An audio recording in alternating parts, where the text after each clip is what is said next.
They tell me that I'm never gonna make it. They want me to do something that could make sense. They hate when I keep dreaming I'll be famous, but I don't give a fuck, I'ma keep chasing.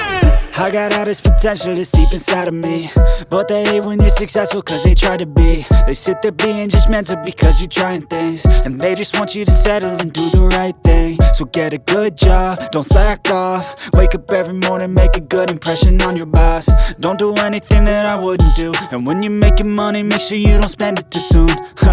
Fuck that, I'll do what I wanna do. I got a different path from everyone, and that includes you. Who are you to tell me how to live life? In these times it feels like nobody is right, yeah. So I'ma figure out what else we succeed, and then invest all of my time into that and proceed.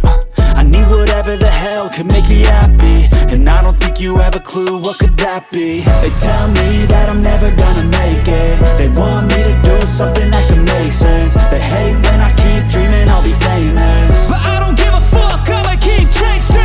They tell me that I'm never gonna make it. They want me to do something that can make sense. They hate when I keep dreaming I'll be famous, but I don't give a fuck, I'ma keep chasing. I think this life could be special if I get rid of the devils. They think that I am a rebel, I think they want me to settle. There's